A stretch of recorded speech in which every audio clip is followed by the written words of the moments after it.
Number 1 اللہ تعالیٰ کے ساتھ شرک کرنا، نمبر 2 ماں باپ کی نافرمانی کر کے ان کو تکلیف پہنچانا، نمبر 3 کسی کو ناحق قتل کرنا، نمبر 4 جھوٹی قسم کھانا۔ اس حدیث میں یہ 4 بڑے بڑے گناہ بیان کیے گئے ہیں۔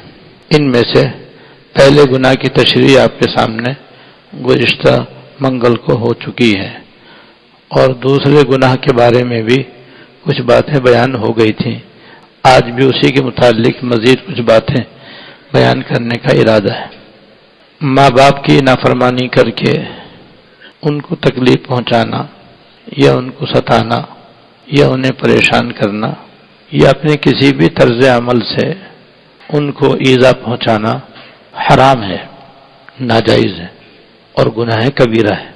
ماں باپ کا بہت ہی بڑا ہمارے دین میں درجہ ہے، زندہ ہوں جب بھی، وفات پا گئے ہوں تب بھی۔ ان کا حق اتنا بڑا ہے کہ ساری زندگی ادا کرنے سے بھی ادا نہیں ہو سکتا۔ ماں باپ کے اولاد پر اس قدر احسانات ہیں کہ ان میں سے ایک ہی احسان ان کا ایسا ہے کہ اولاد ساری زندگی اس کا بدلہ بھی نہیں دے سکتی۔ باقی احسانات تو الگ رہے جو جب تک وہ زندہ رہتے ہیں اپنی اولاد کے ساتھ کرتے رہتے ہیں، اور وہ احسان یہ ہے کہ اولاد کے اس دنیا میں وجود میں آنے کا وہ ذریعہ ہے۔ ماں باپ کی وجہ سے اولاد اس دنیا میں پیدا ہوتی ہے، تو ماں باپ کے آپس میں ملنے سے پہلے اولاد معدوم تھی، دنیا میں اسے کوئی وجود نہیں تھا، کوئی اس کا نام و نشان نہیں تھا، اس کا کوئی جان پہچان والا نہیں تھا۔ ماں باپ ملے اور ان کے ملنے سے اس دنیا میں اولاد نے قدم رکھا، اس طرح وہ عدم سے وجود میں آئے، ماں باپ اس کا ذریعہ بنے۔ یہ بھی ہمارے ماں باپ کا ہم پر بہت بڑا احسان ہے کہ ان کی وجہ سے ہم اس دنیا میں آئے، اور پھر آگے اس وجود میں آنے پر جو اللہ تعالیٰ کے بے شمار انعامات اور احسانات ہوئے وہ الگ ہیں، اس کا بھی ذریعہ ہمارے ماں باپ ہی ہیں۔ مثلا دنیا میں آنے کے بعد پھر ہماری عمر میں برکت ہو گئی، ہماری صحت میں برکت ہو گئی، ہم نے بچپن بھی گزار لیا، جوانی بھی نصیب ہو گئی، پھر زندگی کا باقی حصہ بھی نصیب ہو گیا۔ تو یہ آخرت کے اعتبار سے آخرت بنانے کے لیے زندگی کا جو قیمتی سرمایہ مل گیا، ماں باپ اس کا ذریعہ بنے۔ پھر اللہ پاک نے ہمیں مسلمان بنا دیا، صاحب ایمان بنا دیا، یہ بہت بڑا اللہ تعالیٰ کا احسان ہے، انعام ہے، ماں باپ اس کا ذریعہ بنے۔ پھر اللہ پاک نے اپنے فضل و کرم سے ہمیں سرکار دو عالم صلی اللہ علیہ وسلم کی امت میں پیدا فرما دیا۔ یہ لکھوں کا لکھوں احسان ہے اللہ تعالیٰ کا کہ حضور کی امت میں پیدا ہونے کی پچھلے انبیاء علیہ الصلوۃ والسلام بھی تمنا کرتے تھے، اور ہمیں بغیر کسی تمنا کے اللہ تعالیٰ نے یہ نعمت عطا فرما دی۔ ذریعہ کون بنے؟ ہمارے ماں باپ۔ اور پھر حضور کی امت میں بھی 73 فرقے ہو چکے، اور حضور کے ارشاد کے مطابق آپ کی امت میں سے 72 فرقے اپنے عقائد کی خرابی کی وجہ سے دوزخ میں جائیں گے، اور ایک فرقہ جو فرقہ ناجیہ کہلاتا ہے وہ جنت میں جائے گا۔ اللہ تعالیٰ کے فضل و کرم سے ہمیں اللہ پاک نے اسی فرقہ ناجیہ میں پیدا فرمایا ہے اور وابستہ فرمایا ہے۔ یہ خود بہت بڑا انعام ہے اور اللہ تعالیٰ کا بڑا احسان ہے، ماں باپ اس کا ذریعہ بنے۔ اس فرقہ ناجیہ کے اندر بھی پھر بہت سارے فرقے ہیں، مختلف جماعتیں ہیں، مختلف قسم کے مزاج رکھنے والے لوگ ہیں۔ پھر اللہ تعالیٰ کا ہم پر یہ بہت بڑا احسان اور بہت بڑا انعام ہوا کہ ہمیں سلسلہ اشرفیہ سے وابستہ فرما دیا۔ حاجی صاحب رحمۃ اللہ علیہ کے سلسلے میں، حکیم الامت تھانوی رحمۃ اللہ علیہ کے سلسلے سے وابستہ فرمایا۔ حضرت تھانوی رحمۃ اللہ علیہ کے سلسلے میں بھی مختلف شعبے ہیں، مختلف حصے ہیں، مختلف مزاج کے حاملین ہیں، کاملین ہیں۔ ان کے جو سچے جانشین تھے اللہ تعالیٰ نے ان سے ہم وابستہ فرمایا، جس میں اہل دارالعلوم بھی ہیں اور اکابر دارالعلوم کراچی بھی ہیں۔ اب یہ ہماری کوتاہی ہے کہ ہم اسی قدر نہ کریں، لیکن اللہ تعالیٰ نے تو ہم پر بڑا انعام فرمایا کہ بالکل جو لوگ صراط مستقیم پر ہیں، راہ سنت پر ہیں، صراط مستقیم پر گامزن ہیں، اللہ تعالیٰ نے ایسے اکابر سے ہمیں وابستہ فرمایا۔ اگر ہمارا وجود ہی نہ ہوتا تو یہ نعمت کہاں سے ملتی؟ اب آگے کوتاہی ہماری یہ ہے کہ ہم ان نعمتوں کی قدر نہیں کرتے اور اس کے مطابق عمل کرنے کی کوشش نہیں کرتے۔ اللہ تعالیٰ ہماری اس کوتاہی کو بھی اپنے فضل سے اور اپنے ان احسانات کے صدقے دور فرما دیں، کہ اللہ تعالیٰ ہم پر یہ بھی احسان فرما دیں کہ ہم اس نعمت کی قدر بھی کریں اور قدر کر کے اپنے ظاہر کو، اپنے باطن کو اللہ تعالیٰ کی مرضیات کے مطابق سدھارنے کی توفیق عطا فرمائے، اور اپنے ماں باپ کی چاہے وہ حیات ہوں یا وفات پا چکے ہوں دل و جان سے قدر کریں، اور ان کو ستانے سے، ان کو تکلیف پہنچانے سے، ان کو پریشان کرنے سے جہاں تک ہو سکے پرہیز کریں، اور غلطی ہو جائے تو ان سے بلا تعویل معافی مانگ کر ان کو راضی کرنے کی کوشش کریں اور کرتے ہی رہیں۔ ماں باپ کا تو یہ درجہ ہے کہ حدیث شریف میں فرمایا گیا ہے کہ وہ اولاد کے لیے جنت اور جہنم کا دروازہ ہے۔ اب اگر کسی کے والد والدہ دونوں حیات ہیں تو یہ دو دروازے ہیں جن کے ذریعے آدمی جنت میں بھی جا سکتا ہے، جہنم میں بھی جا سکتا ہے، اور اگر کوئی ایک زندہ ہے وہ دوسرا وفات پا چکا ہے تو ایک دروازہ اس کا باقی ہے جس کے ذریعے وہ جنت میں بھی جا سکتا ہے، جہنم میں بھی جا سکتا ہے۔ جنت کا دروازہ ہونے کا مطلب یہ ہے کہ ان کی جائز امور میں اطاعت کرے، دینی امور میں ان کا کہنا مانے، دل و جان سے ان کی خدمت کرے، دل جوئی کرے، مالی اعتبار سے وہ کمزور ہوں تو حسب استطاعت ان کی خدمت کرے، اور ان کے سامنے بھی، ان کے غائبانے میں بھی ان کی ایسی خدمت کرے کہ ان کے دل سے دعائیں نکلیں اور ان کو محسوس ہو کہ ہاں بھائی یہ میرا بیٹا بڑا ہی میری آنکھوں کی ٹھنڈک ہے، واقعی یہ ہمارا بڑا خدمت گزار اور تابع دار ہے۔ اگر دونوں کے ساتھ یہ سلوک کرے، دونوں زندہ ہیں، تو یہ دونوں اس کے جنت میں جانے کا ذریعہ ہے۔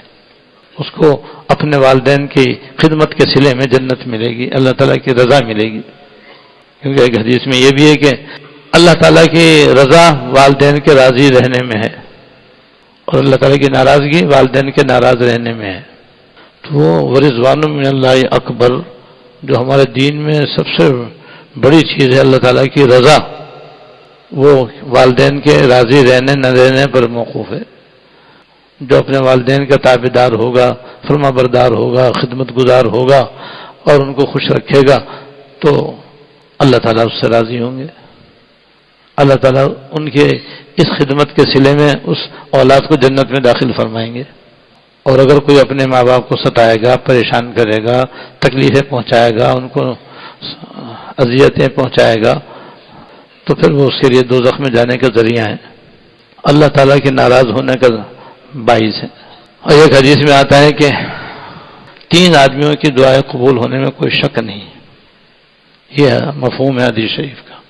3 آدمی ایسے ہیں جن کی دعائیں قبول ہونے میں کوئی شک نہیں، یعنی بلا شک شبہ ضرور ان کی دعا قبول ہوتی ہے۔ ایک مسافر کی دعا، اگر کوئی مسافر دوران سفر دعا کرے تو اس کی دعائیں قبولیت میں کوئی شک نہیں۔ دوسرے، مظلوم کی بددعا ظالم کے حق میں، کہ جب کسی پہ ظلم کیا جاتا ہے اور وہ اللہ تعالیٰ کی بارگاہ میں گر گراتا ہے اور دعا کرتا ہے تو اس کی دعا رد نہیں ہوتی۔ تیسرے، والدین کی دعا اولاد کے حق میں، حدیث میں ضرور دعا قبول ہوتی ہے۔ تو اللہ پاک نے اتنا مرتبہ رکھا ہے ماں باپ کا، اس لیے ماں باپ زندہ ہوں تب بھی ان کا بڑا حق ہے، خاص طور سے جب وہ بڑھاپے کی عمر میں پہنچ جائیں، دونوں بوڑھے ہو جائیں یا کوئی ایک ان میں سے بوڑھا ہو جائے تو پھر بڑھاپے میں طرح طرح کی بیماریاں، تکلیفیں، کمزوریاں لاحق ہو جاتی ہیں، مزاج بھی بعض مرتبہ چڑچڑا ہو جاتا ہے، باتیں بھی بعض مرتبہ وہ ایسا اس طرح کرنے لگتے ہیں کہ وہ اولاد کے لیے باعث تکلیف ہوتی ہیں۔ لیکن یہ وقت صبر و تحمل کا وقت ہے، برداشت کا وقت ہے، بیزاری ظاہر کرنے کا نہیں ہے، تنگ دلی کا وقت نہیں ہے، ان کو جھڑکنے کا وقت نہیں ہے، خدا نخواستہ ان کی بات کے جواب دینے کا وقت نہیں ہے۔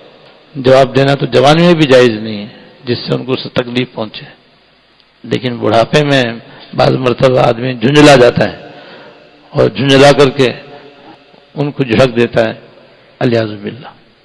صبر و تحمل کا وقت ہے، بس یہ سمجھے کہ بھئی یہ معذور ہیں، بس ایک مرتبہ یہ ذہن میں بٹھا دے، بس پھر وہ کچھ بھی کریں بس برداشت کرتا رہے، اپنی طرف سے خدمت کرتا رہے، فرما برداری کرتا رہے، جائز امور میں دینی امور میں ان کا کہنا مانتا رہے، اور مزید اپنی طرف سے جو بہتر سے بہتر خدمت ان کی ہو سکتی ہو کرتا رہے، اور ان سے دعا لیتا رہے۔ تو دعا دے نہ دیں مگر یہ خدمت اس کو کہیں سے کہیں پہنچا دے گی انشاءاللہ تعالی۔ دو واقعہ ابھی میرے ذہن میں آئے ہیں، ایک دعا کا ایک بد دعا کا۔ پہلے بد دعا کا سن لو، اللہ بچائے، اللہ تعالیٰ ماں باپ کی بد دعا سے بچائے۔ ایک بزرگ فرماتے ہیں سفر میں تھا اور ایک شہر سے میں گزرا، اور اس شہر میں نے چند روز ٹھہرنے کا ارادہ کیا، تو مجھے اس شہر میں قبرستان قریب ایک گھر میں ٹھہرنے کا موقع ملا، اور اس گھر کی اس بیٹھک میں انہوں نے مجھے ٹھہرایا جس میں سے ایک کھڑکی قبرستان کی طرف بھی کھلتی تھی۔ میں اس میں آرام کر رہا تھا، ایک دن کھڑکی کھلی ہوئی تھی اور میں قبرستان میں قبریں دیکھ رہا تھا، اور مغرب اور عصر کے درمیان کا وقت تھا۔ اچانک میں نے دیکھا کہ ایک قبر پھٹی اور اندر سے ایک گدھے کی گردن باہر نکلی، بالکل گدھے کا سا منہ، دو گدھے کے سے کان اور لمبی گردن، اور اس نے اپنے مخصوص انداز میں ڈھینچو زور زور سے 3 مرتبہ کہا، اور پھر دوبارہ گردن اندر اور قبر برابر ہو گئی۔ میرے لیے تو یہ انتہائی خوف کی بات بھی تھی، تعجب کی بات بھی تھی، حیرانی کی بات بھی تھی، کیونکہ آج تک کبھی میں نے ایسا نہ دیکھا نہ سنا۔ میں اس کو دیکھ کر کے ڈر گیا کہ یہ کیا منظر ہے، یہ کیا صورتحال ہے، کیا ان لوگوں کو معلوم نہیں جو یہاں رہتے ہیں؟ تو میں جن کے گھر ٹھہرا ہوا تھا جب وہ میرے پاس آیا تو میں نے کہا کہ بھئی آج میں نے قبرستان کے اندر یہ منظر دیکھا ہے، تم لوگوں کو کچھ معلوم ہے؟ انہوں نے ہمیں تو پہلے سے معلوم، اور انہوں نے بڑی عام حالت میں میری بات سنی، کوئی میری بات کا جو مجھے جو غیر معمولی بات معلوم ہو رہی تھی انہیں کچھ بھی محسوس نہیں ہوئی۔ کہا کہ تو یہ تو ہم روزانہ دیکھتے ہیں۔ میں نے کہا بھائی یہ کس آدمی کی خبر ہے اور یہ کس کو عذاب ہو رہا ہے، کیا اس کا حال ہے؟ انہوں نے کہ تم ہمارے برابر میں ایک بڑی بھی رہتی ہے، ان سے جا کے پوچھ لو، ان کے بیٹے کا حال ہے یہ۔ ہمارے قریب میں ایک بڑی بھی رہتی ہیں، یہ ان کے بیٹے کا حال ہے، اور ان کے بیٹے کو یہ عذاب ہو رہا ہے، تم ان سے جا کے پوچھ لو۔ میں چلا گیا، میں نے جا کر بڑی بھی سے کہا کہ بڑی بھی یہ قبرستان میں نے کل ایسے دیکھا ہے۔ مجھے تو بڑا تعجب ہوا، سنا ہے وہ آپ کا بیٹا ہے؟ کہا ہاں میرا بیٹا ہے۔ تو میں نے پوچھا بڑی بھی اس کا یہ انجام کیوں ہوا؟ تو اس نے ایک ہائے کی اور پھر اس نے قصہ سنایا کہ میرا بیٹا ہے اور یہ میرے خاندان میں بہت ہی بے عمل قسم کا آدمی تھا، یہاں تک کہ شراب نوشی کا عادی تھا۔ میں اس کو وقتاً فوقتاً منع کرتی رہتی تھی کہ بیٹا یہ جو تم نے شراب نوشی کا، آوارہ گردی کا اور بدماشی کا راستہ اختیار کیا ہوا ہے، یہ غلط راستہ ہے، یہ گناہ ہے، ناجائز ہے، تو اس سے بچ۔ مسلمانوں والا طریقہ، نیک لوگوں کا راستہ اختیار کر، گناہوں کی زندگی سے توبہ کر، اللہ تعالیٰ کی فرما برداری کا ہار اپنے گلے میں ڈال، نیک بن، نیک کی طرح رہ، تاکہ میری بھی آنکھیں ٹھنڈی ہوں۔ لیکن جب بھی میں اس کو سمجھاتی تھی تو ہمیشہ یہ کہتا تھا کہ تو ہمیشہ میرے پیچھے گدھے کی طرح پکارتی رہتی، میں خاموش ہو جاتی تھی۔ لیکن مجھے اس کی اس گناہ والی زندگی سے بڑی تکلیف ہوتی تھی، میں نہیں چاہتی تھی کہ وہ اس طرح گناہوں کے ساتھ اپنی زندگی گزارے، بالخصوص اس کے نشے کی عادت سے مجھے بڑی تکلیف ہوتی تھی۔ جب وہ نشہ پی کر گھر میں آتا تھا تو جیسے نشے کرنے والوں کی عادت ہوتی ہے، ہول فول بکنے کی، بدتمیزی کرنے کی، گالیاں بکنے کی، لڑنے جھگڑنے کی، وہ باتیں اس کے اندر بھی ہوتی تھی، تو گھر کا سارا امن و امان اور گھر کا سارا سکون غارت ہو جاتا تھا۔ میں پھر اس کو سمجھاتی تھی کہ بیٹا ایسے نہیں کر، شراب پینا حرام ہے، گناہ کبیرہ ہے، ناجائز ہے، اس سے بچ۔ تو ایک دن وہ شراب پی کر گھر میں آیا اور وہ معمول کے مطابق بکواس کرنے لگا، الٹی سیدھی بکنے لگا۔ جس کی مجھے بڑی تکلیف ہوئی. تو میں نے کہا بیٹا کتنی مرتبہ میں نے تجھے سمجھایا تو اپنے اس عمل سے باز آ جا. تو اس نے کہا کہ تو بس گدھے کی طرح مجھے میرے پیچھے پکارتی رہتی ہے. اور چند روز کے بعد اس کا انتقال ہو گیا اور اسے قبرستان میں لے جا کر کے جس قبر میں آپ نے دیکھا اسی میں دفنا دیا گیا اس کو. جس وقت اس نے مجھے یہ کہا تھا کہ تو گدھے کی طرح مجھے پکارتی رہتی ہے، آخری مرتبہ جب اس نے مجھ سے کہا تھا وہ اصل مغرب کے درمیان کا وقت تھا. دفنانے کے بعد سے آج تک روزانہ بلا ناغہ یہ اسی وقت اس کی قبر پھٹتی ہے اور اس کی گردن نکلتی ہے جو گدھے کی شکل میں تبدیل ہو چکی ہے، اور یہ 3 مرتبہ گدھے کی طرح پکار کر کے دوبارہ اپنے قبر میں چلا جاتا ہے. اس نے اپنی ماں کو کہا تھا کہ تو گدھے کی طرح مجھے پکارتی، میرے پیچھے پکارتی رہتی ہے. اللہ تعالیٰ نے اس سزا اس کو دے دی کہ وہ ماں کو ستانے کی وجہ سے گدھا بن گیا. اور روزانہ ہی لوگوں کی عبرت کے لیے اللہ پاک نے یہ سامان کر دیا کہ روزانہ وہ قبر سے اپنی گردن نکالتا ہے اور 3 مرتبہ گدھے کی طرح پکارتا ہے اور پھر قبر میں چلا جاتا ہے. دیکھو والدہ کو ستانے کا انجام، والدہ کو پریشان کرنے کا انتظام. تو ماں باپ کوئی معمولی درجہ تھوڑی رکھتے ہیں. تو یہ تو ان کی بد دعا کا حال ہے بھائی.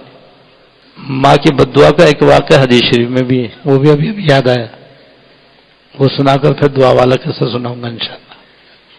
اب یہ قصے سنانے سے مقصد صرف عبرت لینا ہے اور ماں باپ کی عظمت پہچاننا ہے، ان کے حق کو جاننا ہے.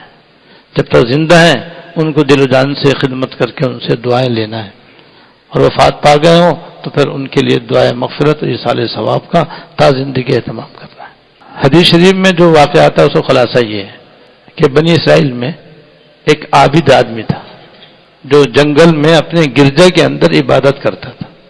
عیسائیوں کے یہاں رہبانیت اعلیٰ درجے کا عمل سمجھا جاتا ہے، اور رہبانیت کا مطلب یہ ہوتا ہے کہ دنیا کی لذتوں کو، دنیا کی راحتوں کو چھوڑ کر، ماں باپ کو چھوڑ کر، اولاد کو چھوڑ کر، بیوی بچوں کو چھوڑ کر، رشتہ داروں کو چھوڑ کر، کاروبار کو چھوڑ کر جنگل میں چلے جاؤ اور وہاں پر یاد الہی میں مشغول ہو جاؤ. اسے کہتے ہیں ترک دنیا، اس کو کہتے ہیں رہبانیت. ہمارے دین میں رہبانیت نہیں ہے. لا رہبانیت فی الاسلام، اسلام میں رہبانیت کی کوئی گنجائش نہیں ہے. وہ ترک دنیا کرتے تھے، اور ہمارے دین میں ترک حب دنیا ہے کہ دنیا مت چھوڑو، دنیا کی محبت چھوڑو، دنیا میں رہو، اللہ تعالیٰ کی محبت سے سرشار رہو اور ان کے تابعدار اور فرما بردار رہو. بیوی بچوں کے بھی حقوق ادا کرو، شوہر کے بھی، ماں باپ کے بھی، اولاد کے بھی، اور پڑوسیوں کے بھی، رشتہ داروں کے بھی، سب کے حقوق ادا کرو اور اللہ تعالیٰ کی خاطر ادا کرو. تو ہمارے دین میں ترک حب دنیا ہے، ان کے یہاں ترک دنیا تھی جس کو وہ پوری طریقے سے نبھا بھی نہ سکے. تو وہ عابد جو تھے وہ اپنے ماں باپ کو چھوڑ کر جنگل میں ایک گرجا کے اندر عبادت کرتے تھے، اور اس نے ایک ٹیلے کے اوپر اپنا ایک مینارے کی شکل میں اس نے اپنا گرجا بنایا ہوا تھا، اور اس میں وہ اپنے عبادت کرتا رہتا تھا، نماز پڑھتا رہتا تھا. اور ایک اس کی بوڑھی والدہ تھی جو کبھی کبھی اس سے ملنے کے لیے گرجا میں آیا کرتی تھی، اور چونکہ وہ بلندی پر تھا تو چڑھنا ان کے لیے مشکل تھا، تو وہ نیچے سے ہی اپنے بیٹے کو اس طرح سے دیکھ کر کے بات کرتی تھی. ایک مرتبہ آئی تو پھر دیکھا کہ وہ نماز پڑھ رہا ہے، اس نے آواز دی اپنے بیٹے کو.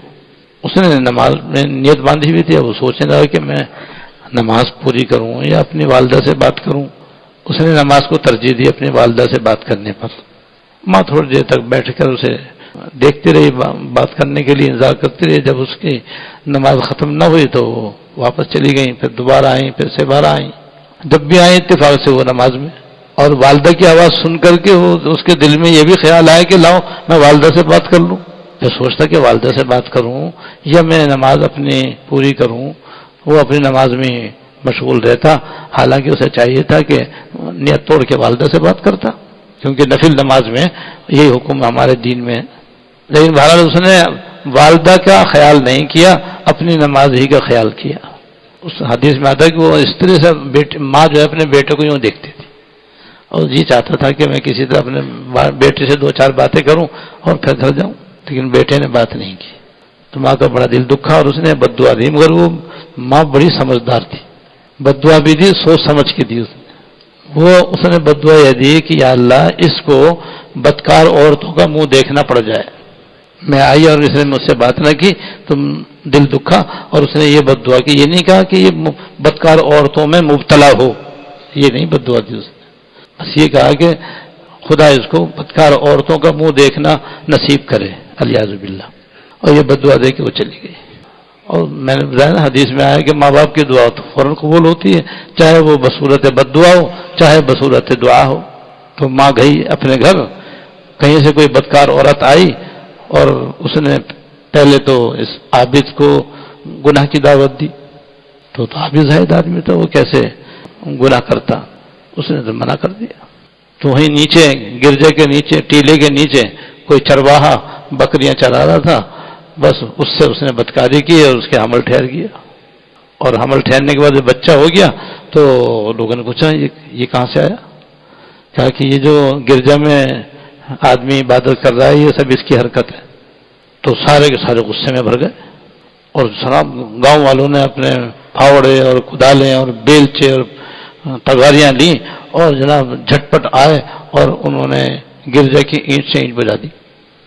اور قریب تھا کہ اس کو بھی مارتے. اس نے کہا کہ میرا گرجا کیوں گرا دیا، میرا گھر کیوں تم نے برباد کر دیا، تم کیوں مجھے مارنے پر تیار ہو رہی، کیا بات ہے؟ کہا دیکھ لیے تیرا بچہ، یعنی تیری حرکت سے یہ بچہ وجود میں آیا جو کہ حرامی ہے. تو اس عابد نے اس بچے کے سر پر ہاتھ پھیرا اور کہا تو خود بتا دے بھائی تو کس کا بچہ ہے، یہ اس کی کرامت ہے. بچے نے کہا میں تو چرواہے کا بیٹا ہوں. یعنی اس عابد کا اس میں کوئی قصور نہیں ہے، سارا قصور چرواہے کا ہے. اس بدکار عورت نے اس سے منہ کالا کیا اور اس کے نتیجے میں میں وجود میں آیا. تو اب گاؤں والوں کو تو پہلے سے اس کی بڑی عقیدت تھی، بڑی محبت تھی، بڑا ادب، بڑا احترام تھا. وہ تو وقتی طور پر اس عورت کے کہنے کی وجہ سے غصے میں آئے اور انہوں نے یہ قدم اٹھایا. تو اب جب ان کو پتہ چلا کہ ان کا تو قصور ہی نہیں ہے تو اب وہ سب کے سب گھبرا گئے کہ بھائی اس عابد زاہد اللہ والے کو ہم نے ستایا، پریشان کیا، اس کا گرجا گرا دیا، ہمارا کیا انجام ہوگا. تو سارے کے سارے جناب اس سے معافی مانگنے لگے، اس کے ہاتھ پاؤں پکڑنے لگے اور کہہ کہ جرجیس اس کا نام تھا، جرجیس، کہ جرجیس تم اجازت دو ہم سونے کا گرجا بنا دیں، ہم سے بہت بڑی غلطی ہو گئی، ہم نے سمجھا تھا کہ یہ غلطی آپ سے ہوئی ہے، یہ تو کسی اور کی غلطی ہے، ہم نے آپ کے ساتھ بڑا برا سلوک کیا، تم خدا کے لیے ہمیں معاف کرو اور ہم تم کو سونے کا گرجا بنا دیتے ہیں. انہوں نے کہا نہیں، سونے کی بنانے کی ضرورت نہیں، جیسے پہلے بنا ہوا تھا ویسے ہی بنا دو. تو دیکھو ماں کی بد دعا کا اثر کہ ادھر بد دعا دی اور ادھر کیا کہتے ہیں یہ فتنے میں مبتلا ہو گیا. اس لیے ماں باپ کو ستانا انتہائی خطرناک گناہ ہے، اور یہ ان گناہوں میں سے جس کا وبال دنیا میں نقد آ کے رہتا ہے. اصلی عذاب تو آخرت میں، دنیا میں اس کا وبال آ کر رہتا ہے. اب دعا سنو. دعا کی جو حکایت ہے یہ نزہۃ البساتین کے اندر لکھی ہوئی ہے، اور بچپن میں نے اپنی والدہ صاحبہ سے سنی تھی، جب سے الحمدللہ یاد ہے.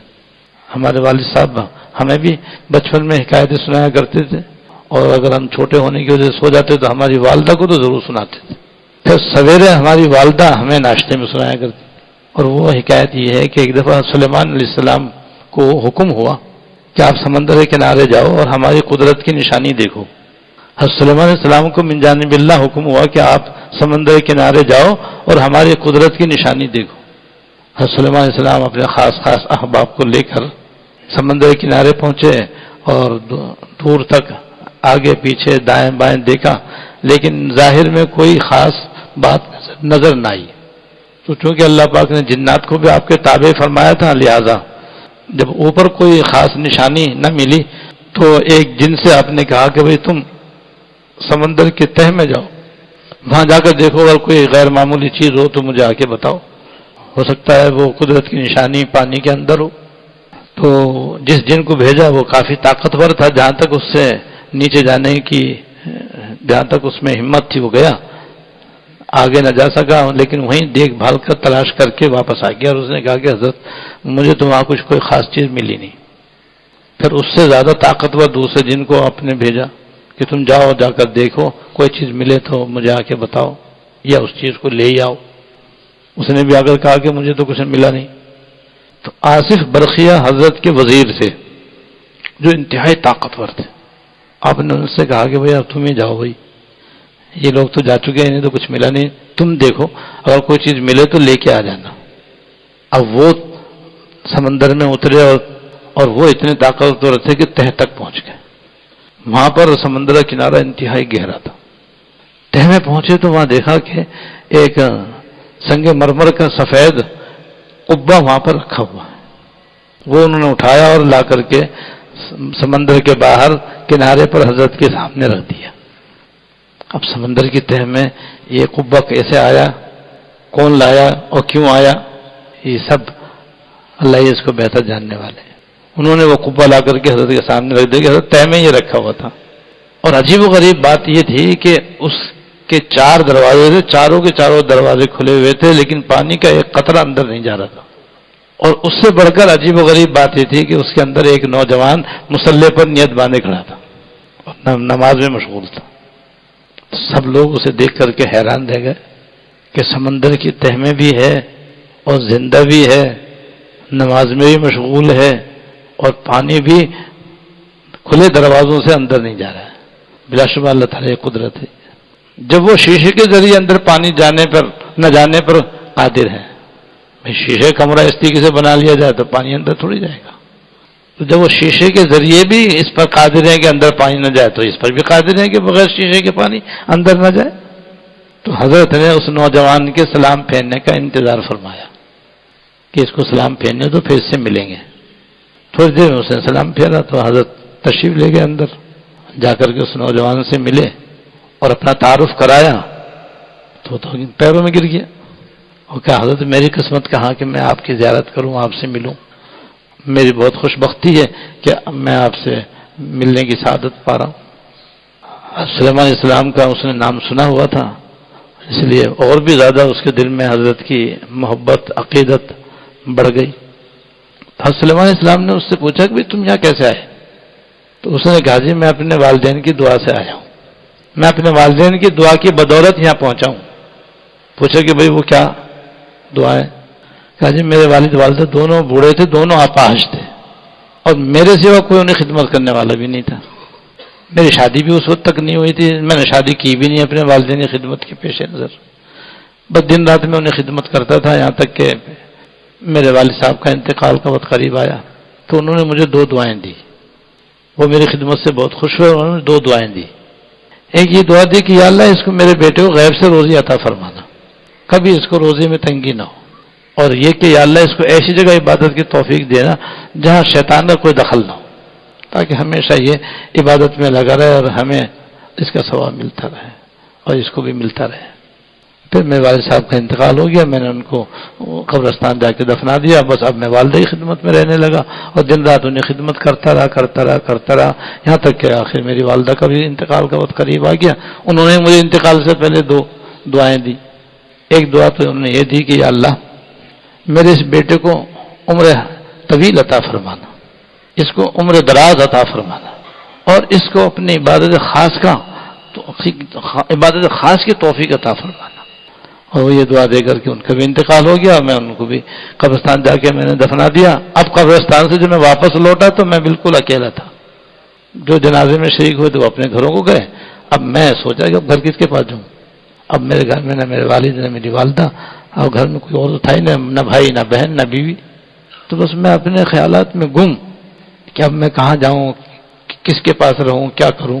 بس اس غم میں میں نڈھال اور سوچوں میں گم میں وہاں سے چل رہا تھا. تو چلتے چلتے سمندر کنارے آیا جہاں اس وقت آپ تشریف فرمائے. یہاں آیا تو یہاں میں نے یہ قبہ جو ہے سمندر کے کنارے رکھا ہوا دیکھا. بالکل میرے لیے غیر معمولی تھا. اس سے پہلے کبھی ایسی کوئی چیز ہم نے یہاں دیکھی نہیں تھی اور انتہا خوبصورت اور بڑا نفیس اور سفید رنگ کا یہ قبہ بنا ہوا تھا.